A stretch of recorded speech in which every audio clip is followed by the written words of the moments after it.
Well, hello everyone. My name is Debi LaPlante, and I'm here joined with Dr. Heather Gray, and we are going to interview Mr. Ed Talbot and Mrs.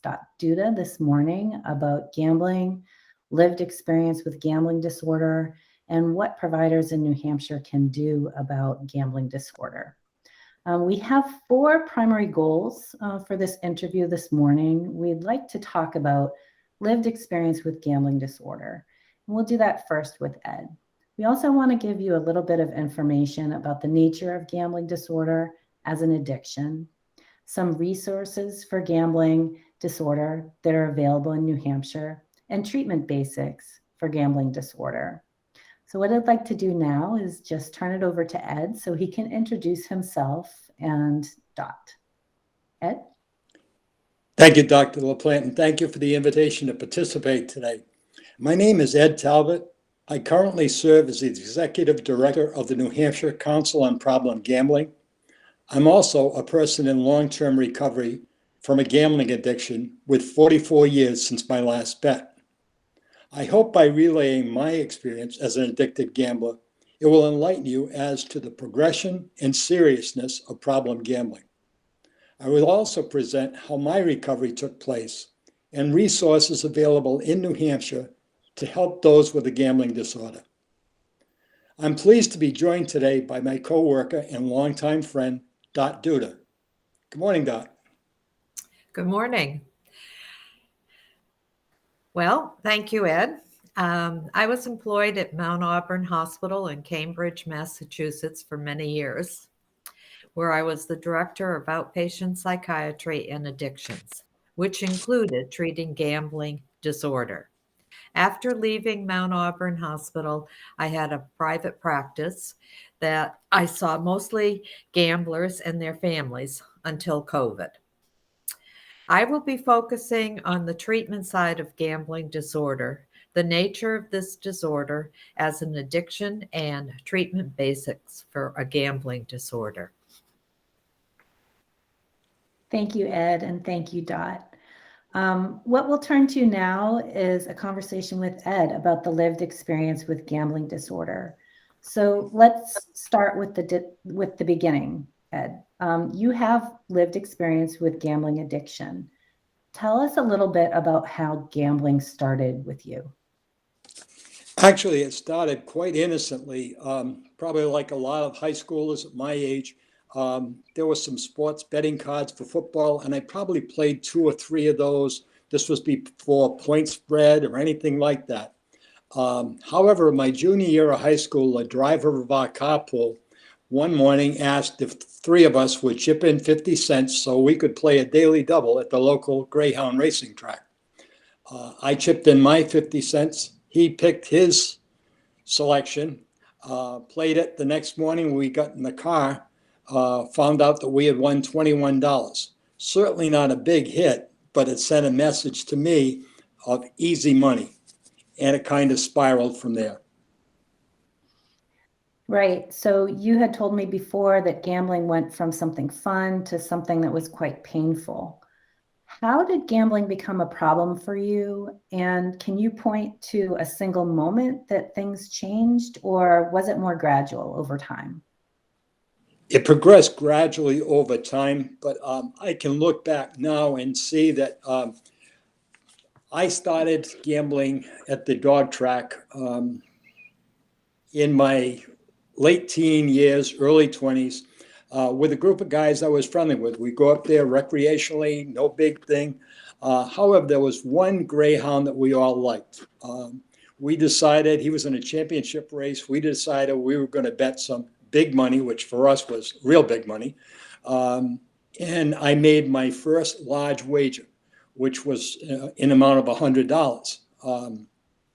In my case, I played $50 for the dog to win and $50 for the dog to play, so I run second.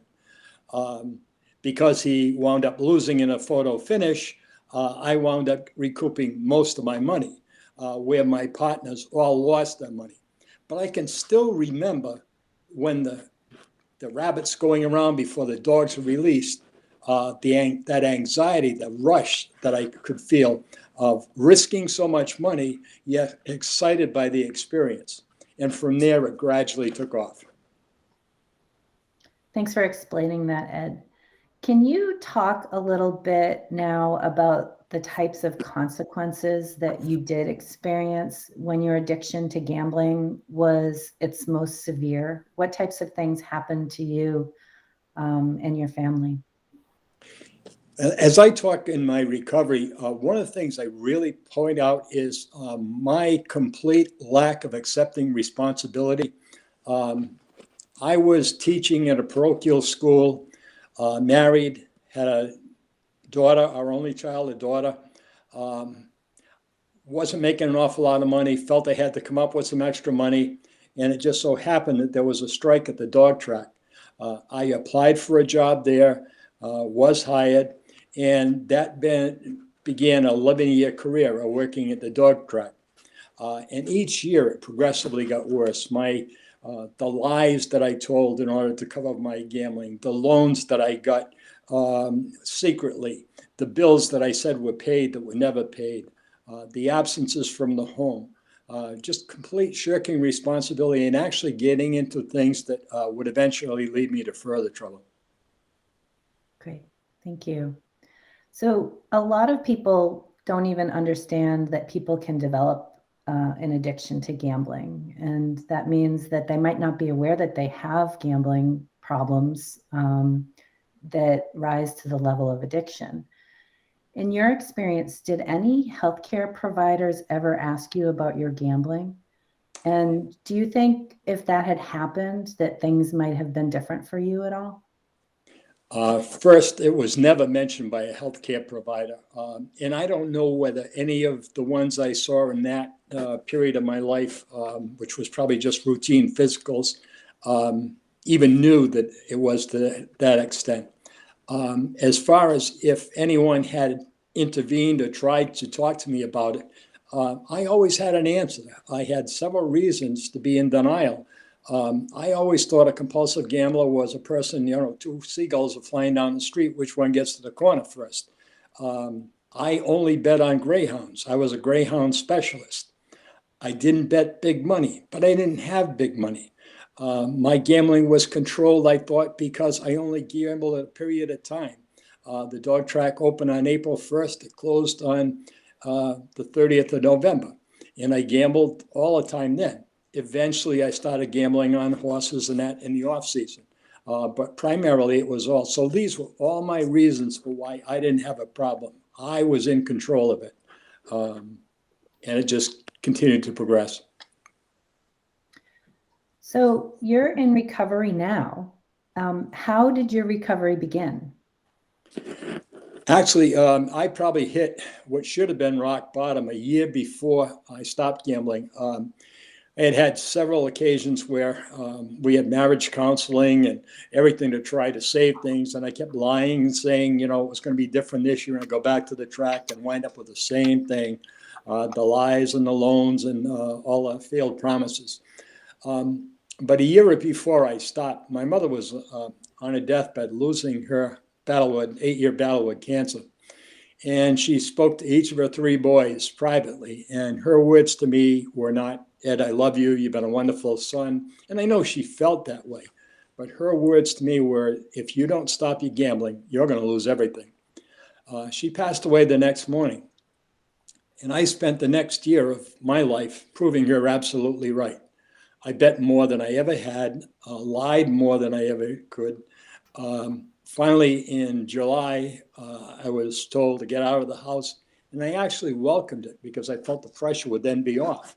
I'd be able to gamble, and I really had this illusion of being a professional gambler. I quit my regular job, figuring I'd just work at the track and then gamble when the track that I worked at was closed and another one was open. And actually, it worked out for a while. For the first 30 days, they were doing afternoon racing, and I could do nothing wrong. It was a good time, Charlie, partying at night, buying drinks for people and meals and that stuff, and saying, I'm in charge now. I'm taking care of things. Then all of a sudden, it switched to night racing, and my luck completely changed. And it just went downhill from there. And on the final night of racing at Taunton Dog Track, November 30th, 1977. I bet what little money I had, which never would have recovered anything, on a dog by the name of Perfect Treasure. The starting box opened, the dogs came out, and Perfect Treasure fell. And I felt like my dream world had crashed. 5 days later, I contemplated suicide with a dive off a bridge over the Taunton River. And the only reason I feel I'm here today is I felt like I hadn't been much of a father to my only child, my daughter, Lisa. And I didn't feel she deserved to have a dad cop out that way. The next morning, I went and talked to a priest that I had recently met, and he said, we can help you with some of the other problems, but I think you need to get to Gamblers Anonymous. And I had heard that from several people and just completely turned it off. That wasn't me. So he sent me to see a psychologist, and Don, if he didn't say the same thing, he says, I can help you with some of the other issues, but you need to get to Gamblers Anonymous. And on December 13th, 1977, which ironically, December 13th was my mother's birthday, I walked into my first GA meeting in the basement of a school in Fall River. And from there on, it's been a wonderful success story. Thank you, Ed. So it seems like your early recovery, there were a lot of bumps in the road, and it wasn't really like a straight line. But eventually, GA seemed to provide an important role in your recovery, and things really changed from there. Do you think that there's more than one way to recover from gambling addiction? And what are some other ways that you think could be helpful? I really do think that there's more than one way. My plan, which I don't try to sell to anybody, this is what's worked for me, is 12-step Gamblers Anonymous is vitally important. It is just as important for me today as it was when I first walked into the rooms of GA. Professional counseling was positively an important element of my recovery when I first began. I had a big change in lifestyle. I was 75 pounds heavier than I am today. I smoked 2 to 3 packs of cigarettes a day. The only running I ever did was to the racetrack window to get a bed in. I got into running only because I felt so out of shape with the guys from our GA group. We decided to play basketball in an over 30 league, and I was getting hurt every week, and it was probably because I was so out of shape. So I started by running in place in the cellar, eventually got to the high school track, and 55,362 miles later and 20 marathons and that stuff, I just continued to run. And that, not just the fact that it took up a lot of the time that had been spent on gambling, but the self-esteem. I came into recovery that I felt like I was a failure as a son, as a father, as a husband, as a student, as an athlete, and then as a gambler. So the self-esteem was extremely low. And running helped bring that about. I did well, did very well in my age group and that. So that was a huge help. And last but certainly not least was a different relationship with a higher power, who I choose to call God. And it's not the lightning bolt coming out of the sky that I kind of was brought up with, but it was more getting on my knees in the morning to ask for help to get me through that one day at a time without making a bet, and trusting that that help will be there, even in the tough spots. And that's worked for me. Now, I know people that have worked using 1, 2, 3 of those and have had success. I have yet to meet anybody that's done it by willpower. So I'll stick with my program. Again, that's what worked for me. Great. That's both inspiring and also it sounds like a lot of hard work.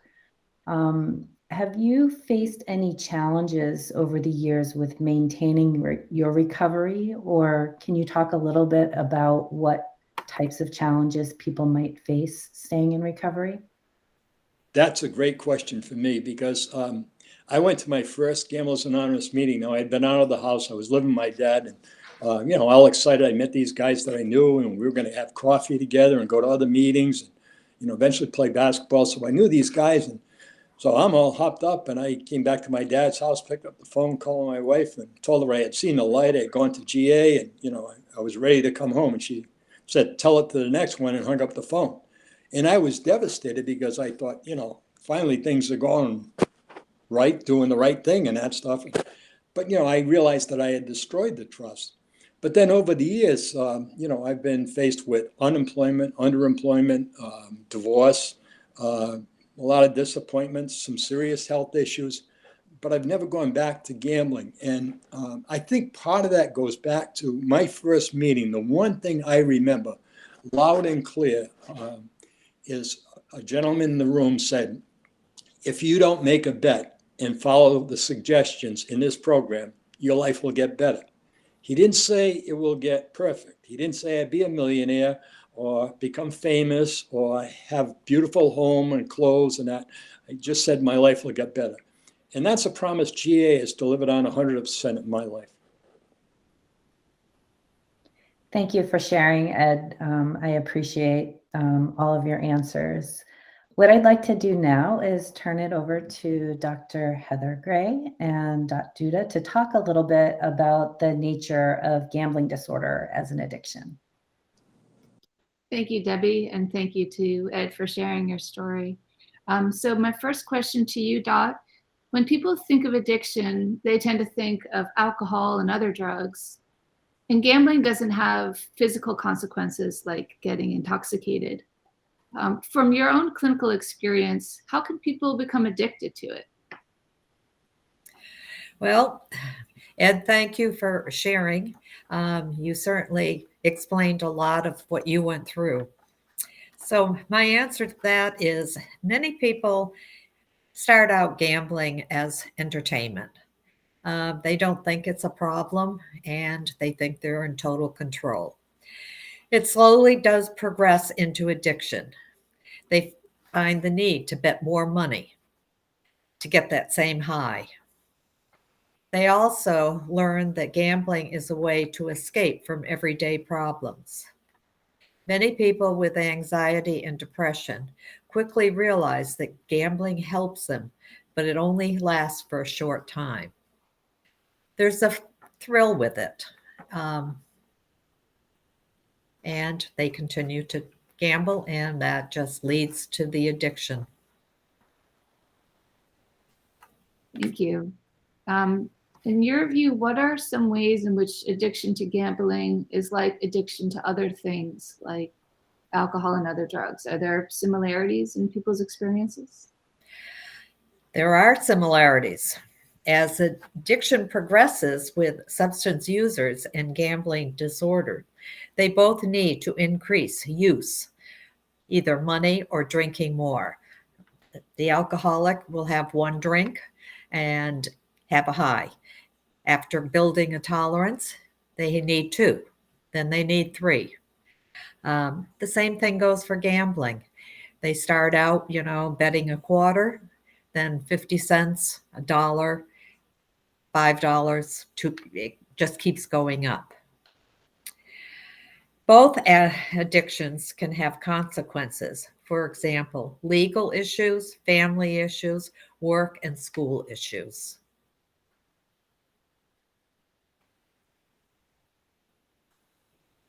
Thank you. So you mentioned some important similarities, especially tolerance and consequences. What about differences? Are there important differences that set gambling disorder apart from substance use disorders? Well, there are main differences. You can tell if a person's been drinking, you can smell it. You can tell if a person is high,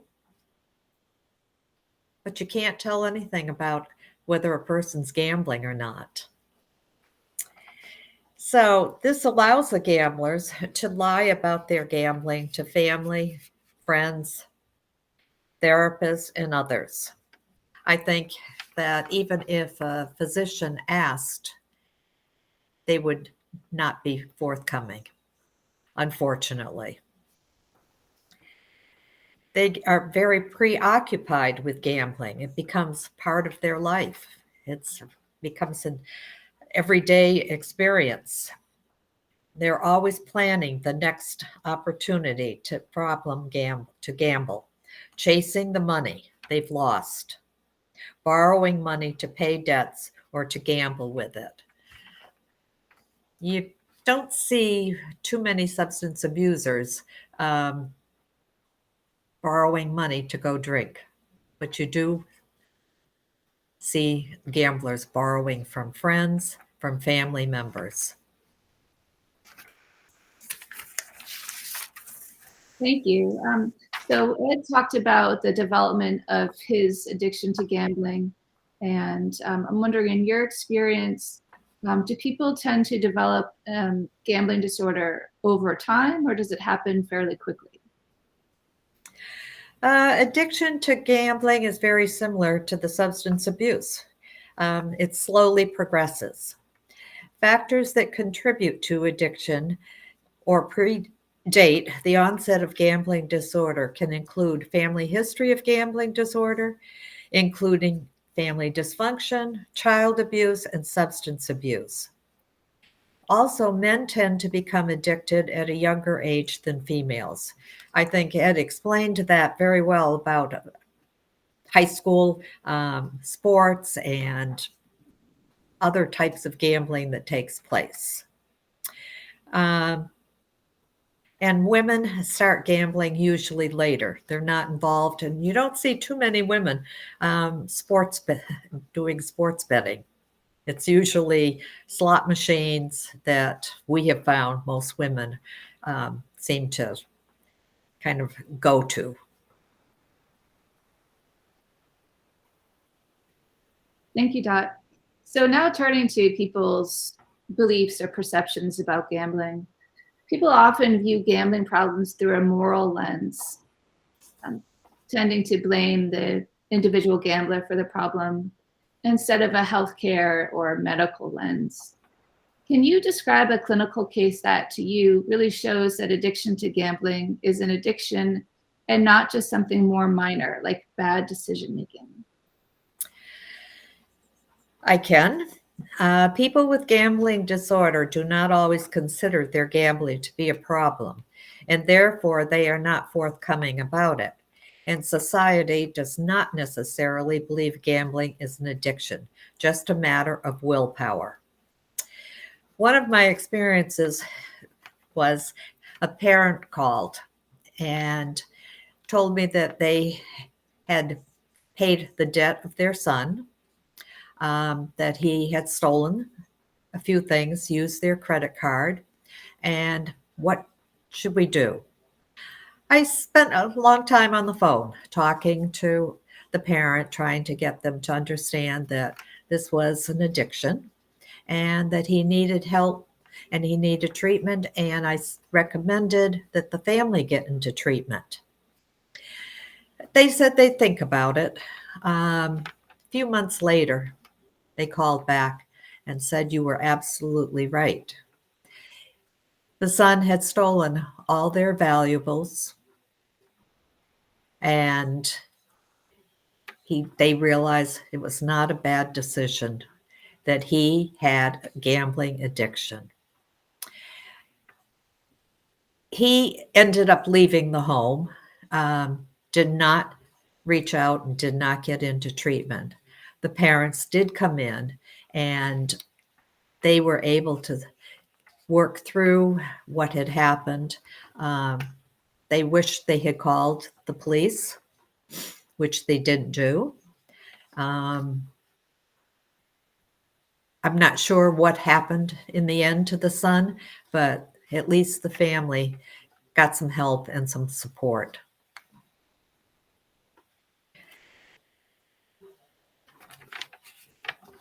Thank you. And so my last question is, what challenges have you faced when it comes to engaging people in gambling treatment?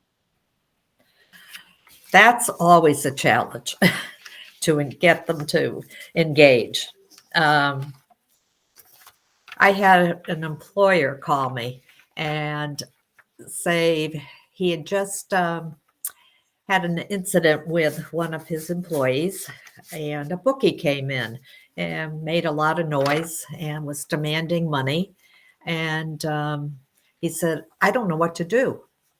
Should I fire him or should I pay his debt?" And I said, neither. Talked to him for quite a while and got him to see that treatment would be the most beneficial for him. So they made it a condition of his ability to stay on as an employee that he had to get into treatment. He came, and took him a while to engage, and his wife came several times. The only thing that kept him coming was the fact that he had a family and he couldn't afford to gamble anymore or lose his job. So he eventually actually got into recovery, and to this day is still doing very well. I'm glad to hear that. And thank you for sharing your experiences as a clinician, Dot. And I will pass it back to Debi now. Thanks, Heather. I have a couple more questions for Ed, and these have to do with what resources might be available in New Hampshire for people who might want to address gambling disorder. So I'll start with mentioning that Gambling Disorder Screening Day is the second Tuesday of March every year. So this year it's on March 8th. Can you talk a little bit about why it's important to screen for gambling problems? Don't most people know when they're having an issue and seek help? Thanks, Debbie. I really don't believe most people know they have the problem, or they're in denial. Other people around them may know. And I think the society in general has had an acceptance of gambling, especially the way gambling is accelerated and provided right now.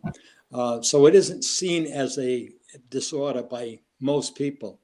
But I do think it's essential that we screen for a gambling problem, and especially in particular areas, behavioral health issues, criminal justice system.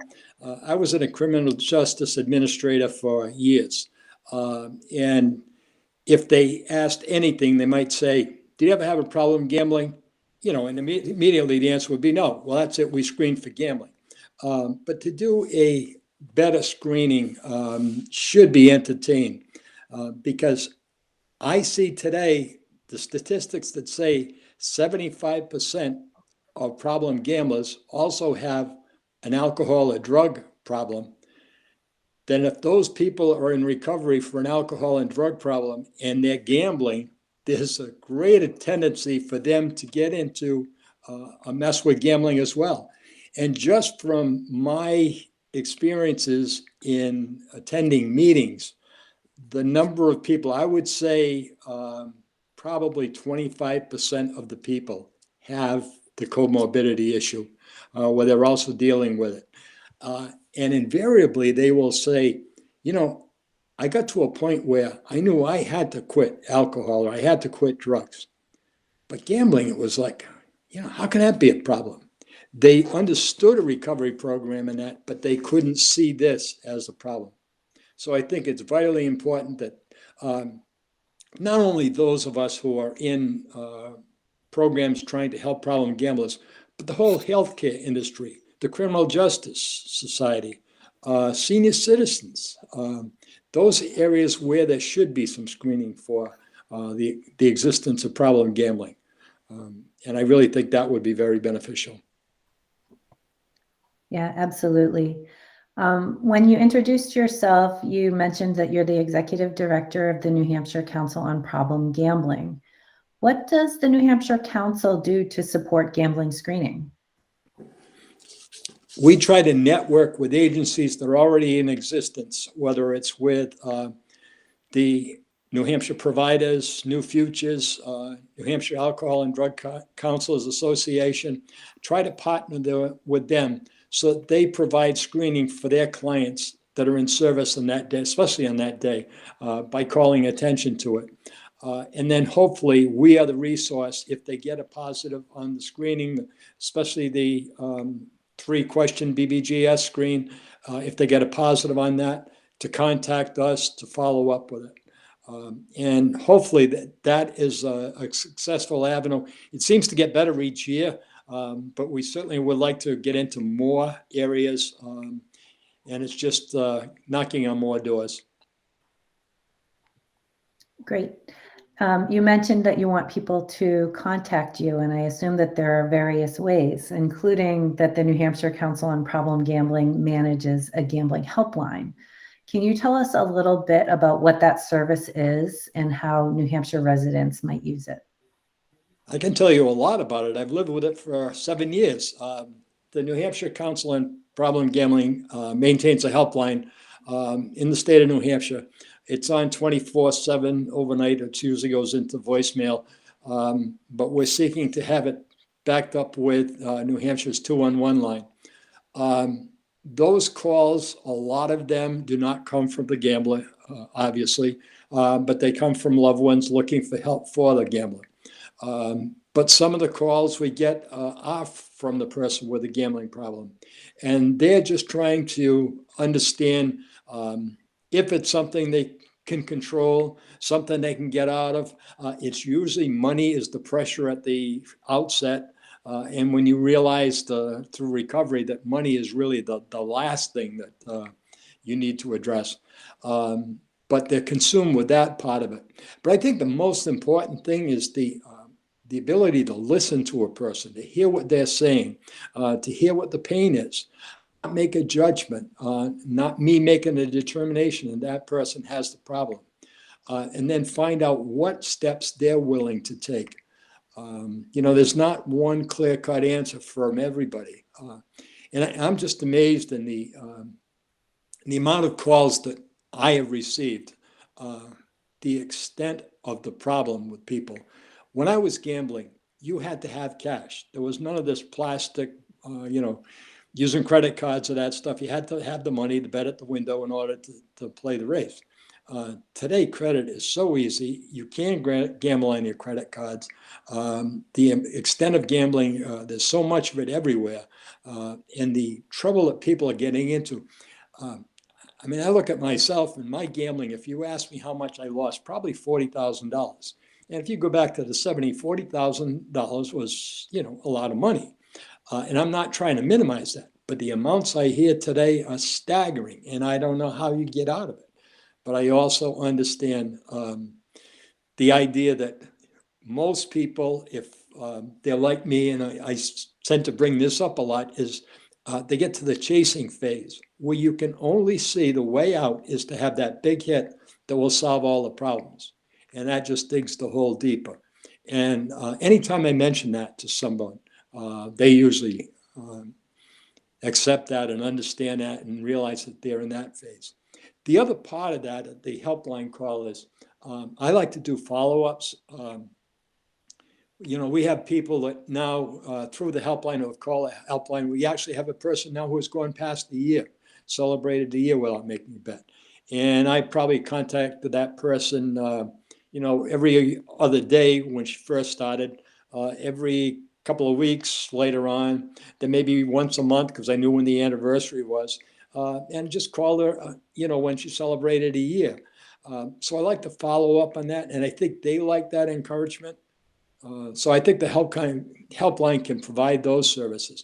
And then the other piece of it is a lot of times people just call and say, do you know where there's a GA meeting, or where can I get some professional help?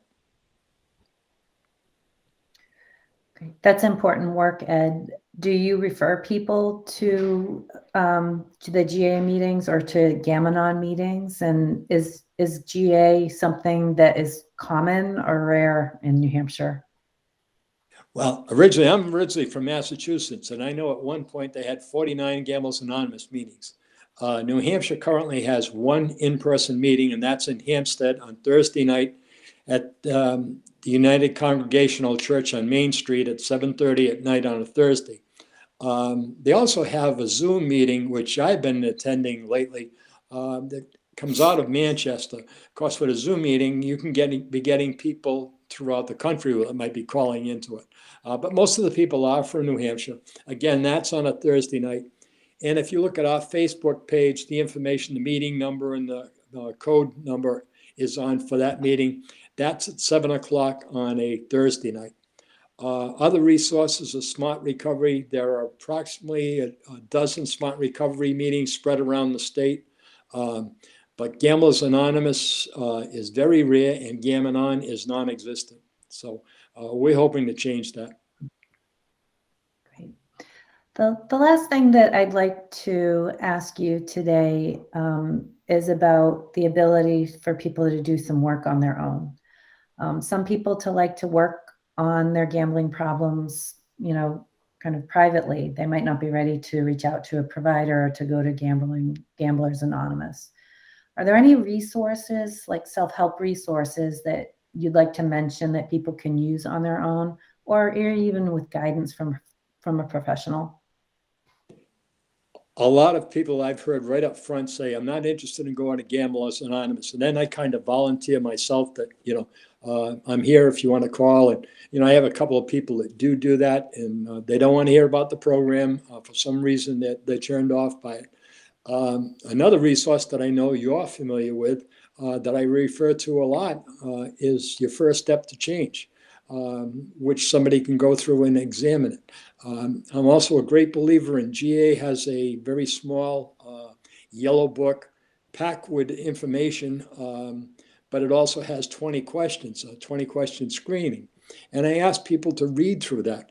And it's amazing how, especially when you see people that come into Gamblers Anonymous and they read through that. And I know one guy who I met when he first came in, he said, I looked at the bottom, and the bottom line, you can just about see it's in small print. It says, if you answer yes to 7 or more of these questions, you should consider yourself a problem gambler. Of course, he looked at that and he says, guy, you got to keep the answers under 7. But if you answer those questions when you first see them, you just tend to say, no, I don't do that. I don't do that. And one of the questions I always like to throw at the newcomers, it says, have you ever committed or considered committing an illegal act of financial gambling? And, right away it's no, I didn't do anything. You ever write a bad check? Well, that's different. Why is it different? It's not okay to write a bad check.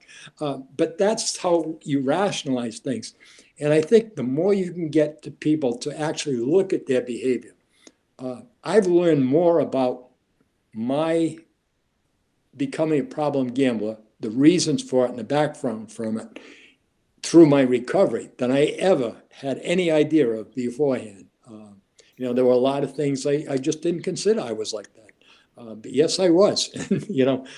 Today, fortunately, I'm more enlightened to the way to survive in this world, a day at a time still. And continuing with that promise that if I don't gamble and follow suggestions, my life's going to get better. Okay. It sounds like there is a small but growing set of resources that are available in New Hampshire for gamblers and for providers who want to help people with their gambling. And we're very eager if somebody wants to open the doors and host a meeting. We positively can get some people there. That's great news. Thanks.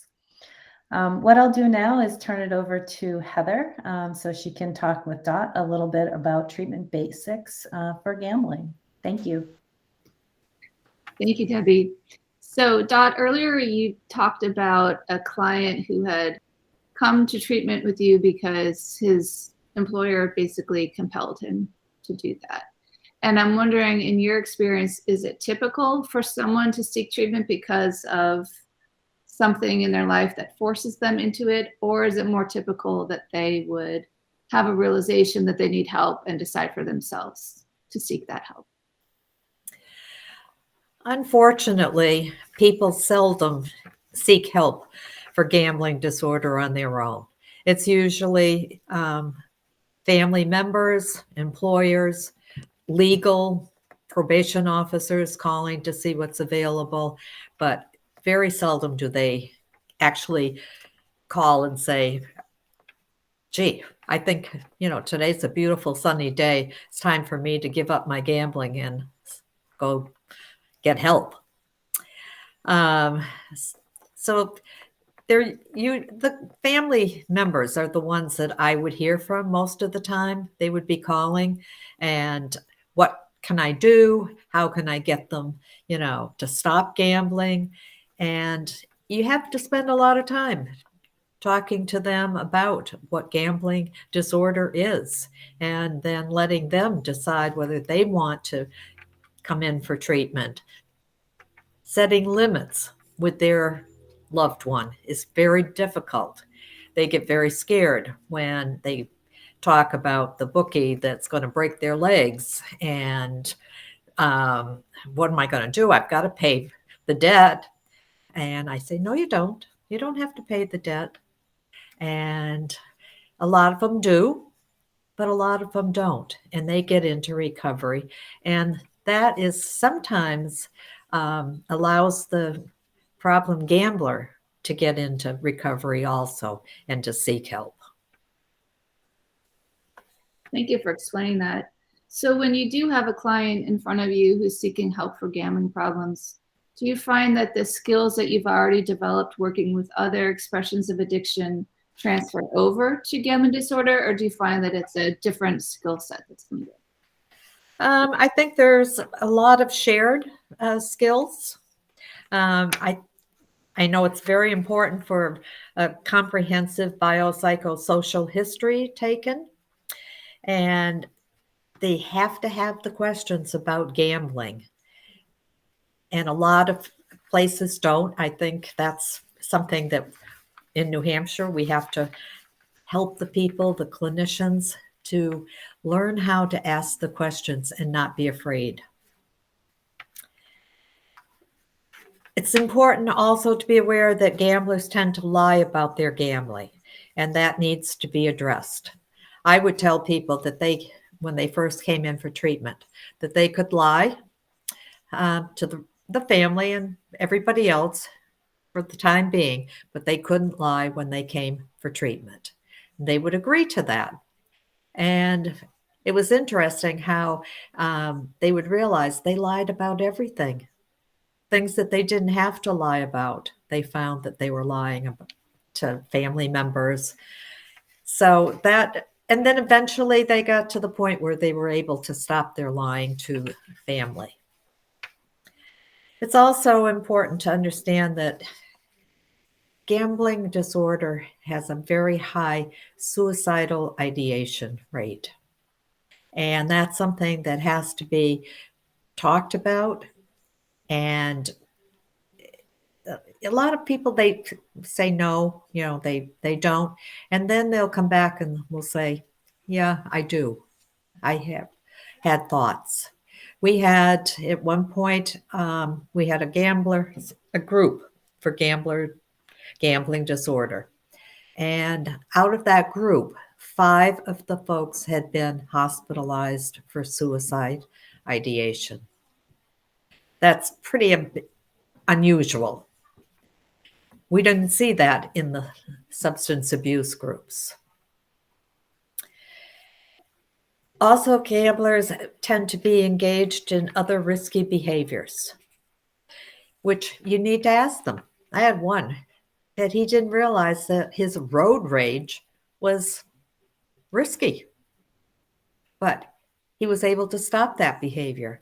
And that's all part of the getting to understand the gambler and to see what's happening in their life. Money is another issue, and a lot of people don't want to discuss the money, but it needs to be addressed. It's easy access to money is a trigger. It's helping them to see who can help manage their finances. One person, the wife, was more than willing to do it. And it took a long time before he even wanted to take it back. He had no credit cards. She gave him money every week, usually daily to begin with.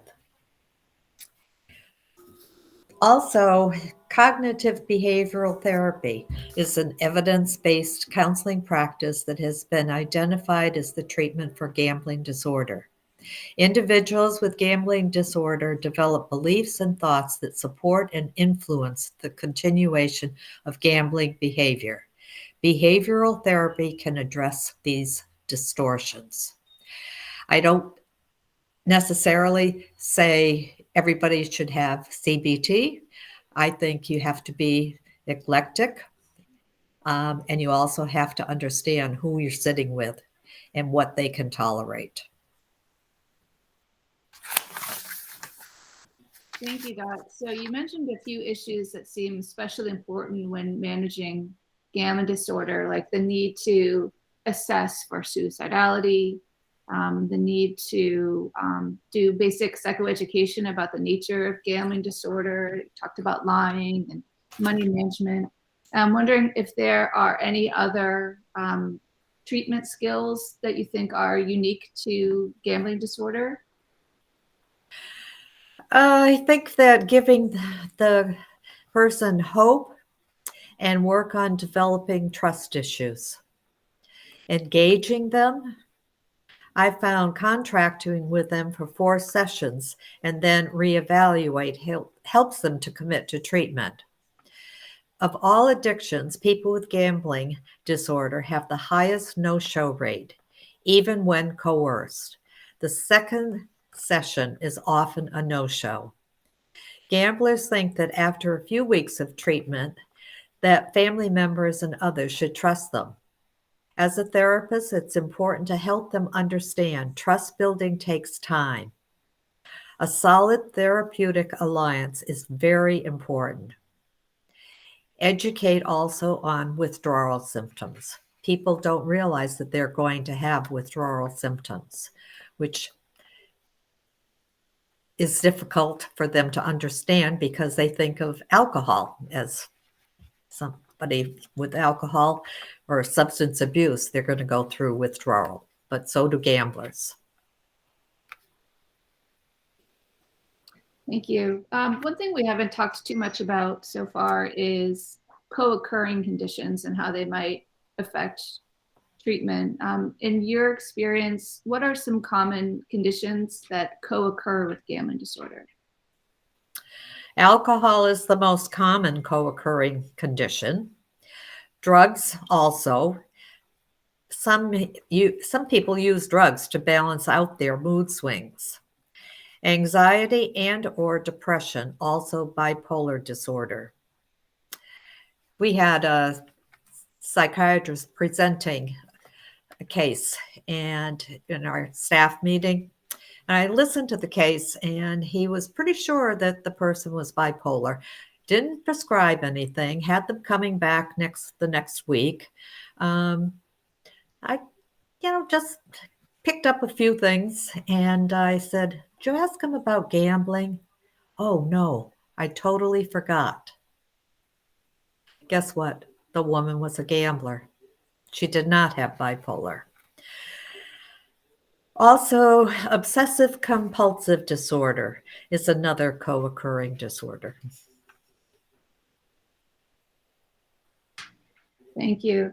And in your view, how do these co-occurring disorders affect treatment and recovery? Well, the treatment planning needs to include treatment for all co-occurring conditions. This can be challenging if the gambler does not believe gambling disorder is a disease. Some people do not want to seek psychiatric treatment due to the stigma that they believe is attached. Others like the high and the lows and resist taking any medication. Another issue is stomach problems. And they need to see a doctor to rule out any serious problems. Most often, the doctor doesn't find any. So, developing a treatment plan, I believe, needs to be identifying the problems like gambling, substance use, their biomedical, emotional, behavioral, treatment, acceptance, resistance, relapse potential, and recovery environment. That's really helpful information. And my last question and our last question of this session today, Dot, do you have any other words of advice for clinicians who are just starting out and treating gambling disorder? Yes.